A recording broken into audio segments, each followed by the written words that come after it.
Hello everyone, कैसे हो आप सब।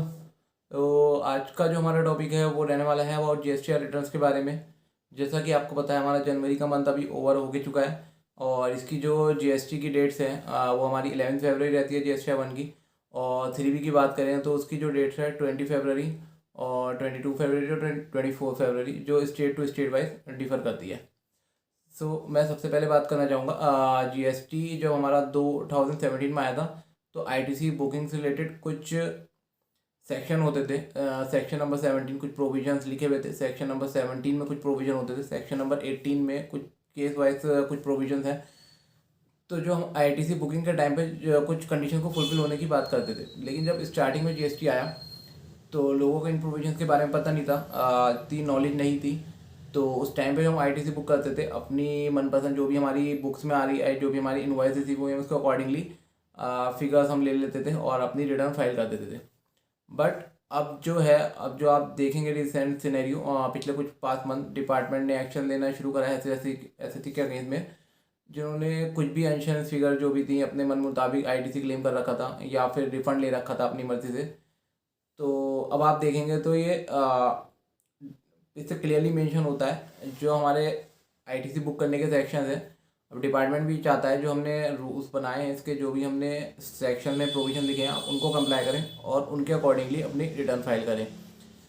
पहले जो था, पहले लोगों को इतना पता नहीं था, डिपार्टमेंट की तरफ से भी कोई एक्शन नहीं होता था, कोई नोटिस डिमांड कुछ ऐसा सर्व नहीं होता था। पर अब जो है सिनेरियो बदल चुका है, जीएसटी को भी एप्लीकेबल हुए हुए 3 ईयर्स हो चुके हैं। तो अब डिपार्टमेंट की तरफ से भी एक्शन शुरू हो गया। तो प्लीज़ आप ये जो भी अपनी रिटर्न फाइल करें एंश्योर करें कि आप उसमें जो है सेक्शन 16 या जो भी सेक्शन 17 एप्लीकेबल होता है कंप्लाई कर रहे हैं नहीं कर रहे हैं। सेक्शन 16 जो है वो बात करता है आईटीसी की कुछ कंडीशंस होती हैं, अराउंड 12 कंडीशंस होती हैं जो केस टू केस वाइज कुछ ऐसी डिफ़र करती हैं। फॉर एग्जांपल जैसे आपके पास कोई भी इनवॉइस आया तो इनवॉइस में जीएसटी नंबर होना चाहिए और डेट होनी चाहिए, प्लेस ऑफ सप्लाई होनी चाहिए, और जो को भी आपने सप्लाई करो 180 दिन के अंदर पेमेंट रिसीव होनी चाहिए। इस तरीके की नंबर ऑफ द कंडीशंस उसमें एप्लीकेबल उसमें लिखी गई हैं। तो स्टार्टिंग में किसी को ये कंडीशंस नहीं पता होती थी, सब अपनी आईटीसी क्लेम कर लेते थे, या फिर सेक्शन 17 में कुछ ऐसी नेगेटिव लिस्ट ऑफ सप्लाई या इनवर्ट सप्लाई कुछ ऐसी दे रखी है जिसपे जो है आपको आईटीसी भी नहीं मिलेगा, जो कि पर्सनल नेचर की जो सर्विस होती है, हेल्थ केयर की, कुछ इंश्योरेंस की, जिस पे आईटी मतलब आपने इस तरीके की सर्विस ली है या फिर इन्वर्ट सप्लाई करी है, इस पर आपने टैक्स पे किया है। तो इस केस में भी कुछ एसएससी को जो हमारे टैक्स पेयर्स हैं उन्हें इस चीज़ की नॉलेज नहीं थी, तो वो क्या करते थे अपना आईटीसी क्लेम कर लेते थे। बट एक्चुअल में इस पर आईटीसी हमें मिलता नहीं है।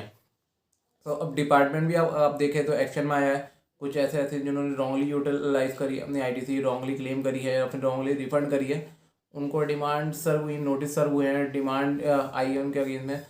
और काफ़ी ज़्यादा मतलब डिपार्टमेंट इस टाइम जो है एक्शन में है।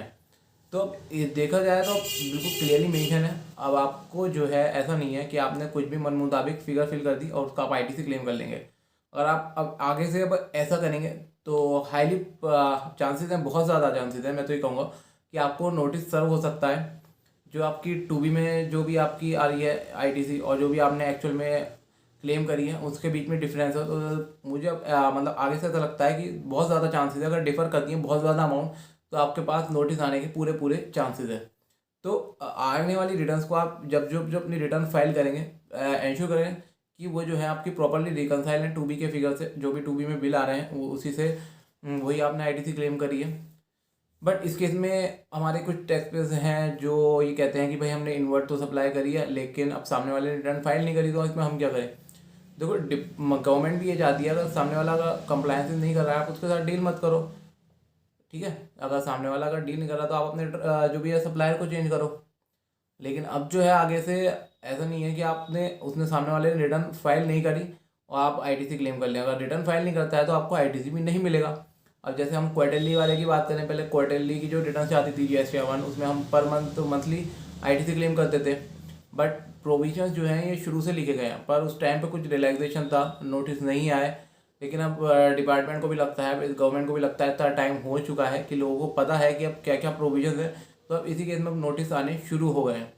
तो अब जो पहले वाला सिनेरियो था अब चेंज हो चुका है। अब जो आपको रिटर्न फाइल करनी है आपको प्रॉपर नॉलेज होनी चाहिए। ऐसा नहीं कि आपको नॉलेज नहीं है आप रिटर्न फाइल करते चले आ रहे हैं, हवा हवा में फिगर्स लेते चले जा रहे हैं। प्रॉपर रिकनसाइल होना चाहिए, मंथ टू मंथ बेसिस पे रिकनसाइल होना चाहिए। जो भी आपने रिटर्न फाइल करें, GSTR 1 जो फाइल करें, GSTR 3 भी से अब तो फिगर्स ऑटो पॉपुलेटेड होती हैं, अगर आप उसे भी रिकनसाइल करना चाहिए आपको अपनी 3B फाइल करते वक्त। तो ये जो कुछ बातें हैं, अब आने वाले टाइम से आपको इन चीज़ों को ध्यान में रखना है। ऐसा नहीं है कुछ भी है फिगर्स डाल के अब आप अपनी रिटर्न भेज दें। तो इंश्योर करें कि आपको सारे कंप्लायंसेस पता है, नहीं पता है उसे पढ़ें, और या फिर आप कोई भी आपकी रिटर्न फाइल कर रहा है तो ये भी इंश्योर करें जो सामने वाला आपकी रिटर्न फाइल कर रहा है उसे भी इतनी नॉलेज है कि आपकी रिटर्न प्रॉपर्ली फाइल कर रहा है। इन जो section number 16, section number 17, section number 18 जो भी आपके केस में एप्लीकेबल होता है उसे प्रॉपर्ली उसे प्रोविजंस के बारे में पता है और सही से आपकी रिटर्न फाइल कर रहा है, नहीं कर रहा है। क्योंकि अगर आप इन प्रोविजंस का प्रॉपर्ली कंप्लायंस नहीं करें तो हाईली चांसेस हैं कि फ्यूचर में आपको नोटिस सर्व हो सकते हैं। ITC आपने गलत क्लेम कर ली, या फिर आपके पास इनवॉइस थी पर सामने वाले ने कहते हैं रिटर्न फाइल नहीं करी और आपने ITC क्लेम कर ली, या फिर इनवॉइस आपके पास प्रॉपर नहीं है। ये सारी छोटी छोटी चीज़ें हैं जिसमें डिपार्टमेंट अब एक्शन में भी आ रहा है, अब नोटिस भी सर्व कर रहा है SSC को। तो मेरा आप लोगों से यही मैसेज है, अब जो आने वाली रिटर्न फाइल करें उसे प्रॉपरली चेक करें, जितने भी टैक्स पेयर्स हैं रिकनसाइल करें, और जो भी आपके सामने जिससे भी आप सप्लाई कर रहे हैं अगर वो रिटर्न फाइल नहीं कर रहा है उससे कहें कि भैया आप रिटर्न फाइल करो। अब गवर्नमेंट का जो है अब एक्शन में आ रही है, हम आपसे ऐसे ITC क्लेम नहीं कर सकते, तो आपके लिए ज़रूरी है कि आप रिटर्न फाइल करो। नहीं भी करता है तो आप कोशिश करें उस सप्लायर को चेंज करें, अगर वो गवर्नमेंट के कंप्लायंसेस पूरे नहीं कर रहा है। तो मैं एट द एंड यही कहना चाहूँगा, रिटर्न भेजते वक्त इन सारी बातों का ध्यान रखें और आगे से इसी के अकॉर्डिंगली अपनी रिटर्न फाइल करें। अगर आपको वीडियो पसंद आई हो तो लाइक करें, सब्सक्राइब करें और मेरी नोटिफिकेशन पाने के लिए बेल आइकन दबाएं।